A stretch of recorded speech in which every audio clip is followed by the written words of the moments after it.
Good morning. This is the do now for Tuesday, the 14th of December.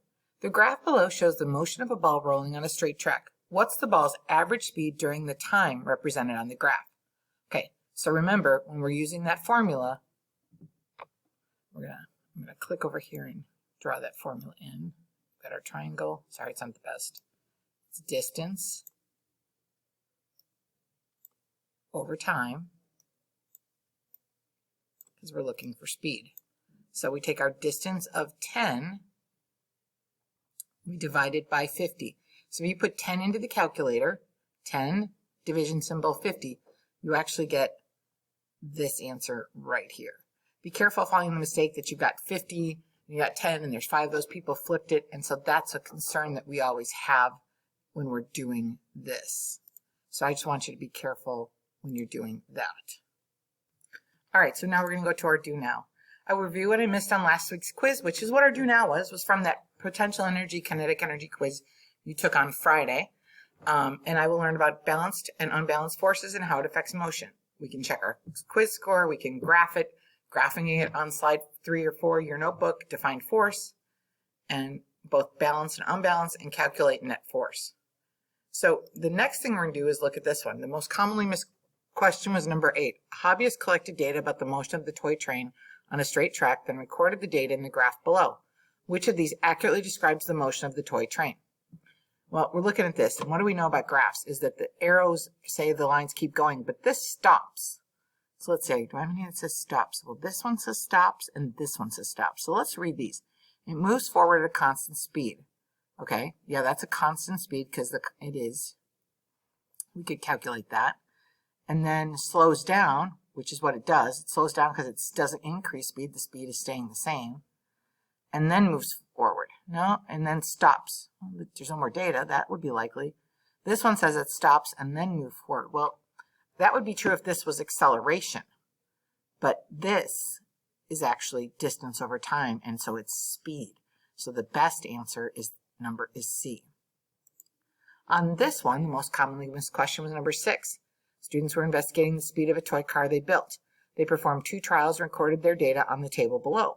What was the average speed of the toy car to the nearest tenth of a meter per second?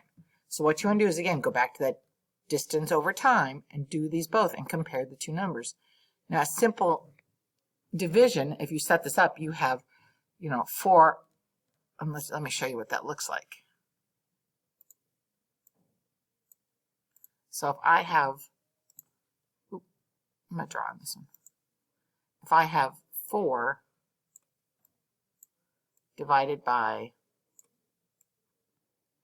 5.6, 0.6. Got to make sure there's a decimal in my answer. Now 4 goes into 5 one time. Okay. Oh, there's only one answer that has 1 in it and then a decimal. We'll finish out. So I have 1 left over. I'll do short division. 4 goes into 16 4 times. I repeat the process with 7 divided by 5, and I come up with 1.46, so that's my answer. All right, so what we're going to do here is we're going to go outside with our class. We're going to be on a team that you've been assigned, either red or green, and you're going to participate in our understanding questions at the end. And we're going to ask you to please try and limit the noise because we are going outside, and there are other classes taking their exams right now. So we want to make sure we're respectful of that. All right. So what you missed was we went outside and we played tug of war. Were our forces ever balanced? Yes, when that rope didn't move either way, and that's how we know, because we could see the center not moving. Were they ever unbalanced? Absolutely. And those were those times where we had the team got pulled totally over and things like that. So we were absolutely unbalanced when one group got pulled to another side or something like that. So got to make sure you can see that. And then what does the rope do when they're unbalanced? Well, it moved in the other direction. So we're going to go down. All right, so you can't really see this, but when we're talking about this is that force is the push or pull, and it's measured in newtons. So you're going to drag this box, and I'm going to F11 over as we walk through some of these. So we're going to talk about these. So if you need to, please pause your graph to match this. It is a push or pull measured in newtons. It is an overall force acting on an object. Okay. We add when we're going in the same direction. See how these arrows are all pointed the same way? We add them, and that's a net force. We subtract when they're going in opposite directions, and we do label which direction. So if you see these arrows are pointed to the right of your screen.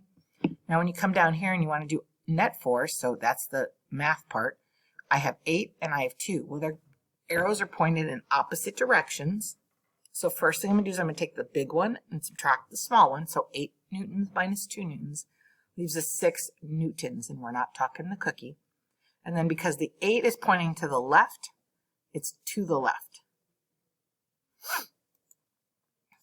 So now forces, they're either balanced or unbalanced. You're going to drag and drop from the left and right sides. Equal forces that act in opposite directions. So here, if you notice that I have 5 and 5, they're opposite directions, pushing towards each other. They could be pulling away, but 5, take away 5 is 0. They're maintaining a constant speed, and when they're not moving, they stay at rest. And our net force is 0.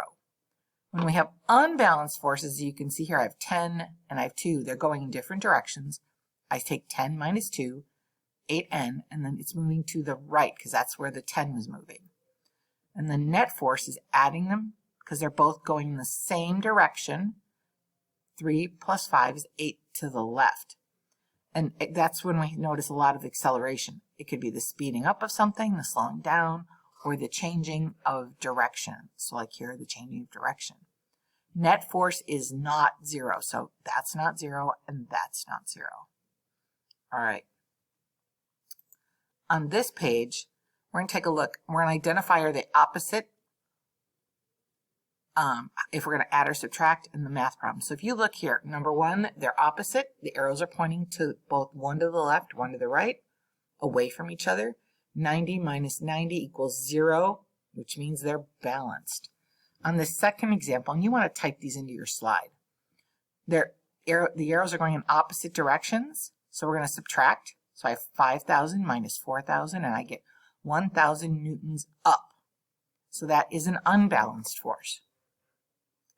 This one here, they're moving in the same direction, so we're going to add them. So 75 plus 100 newtons is 175 newtons to the left. They're pointing to the left of your screen. That's unbalanced. This bowling ball, we have the ball sliding and friction pushing the other way, so they're opposites. So we subtract. You notice kind of a pattern here. 10 newtons, 60 newtons minus 10 is 50 newtons to the right, because 60 was our larger number. It's unbalanced. This one here, we have a plane. The arrows are going in opposite directions, so we're going to subtract.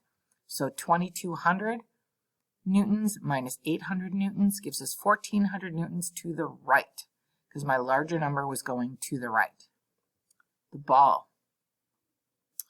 All right, so opposite, we subtract 150 newtons, 70 newtons, minus 70 is 80 newtons, and that is an unbalanced force.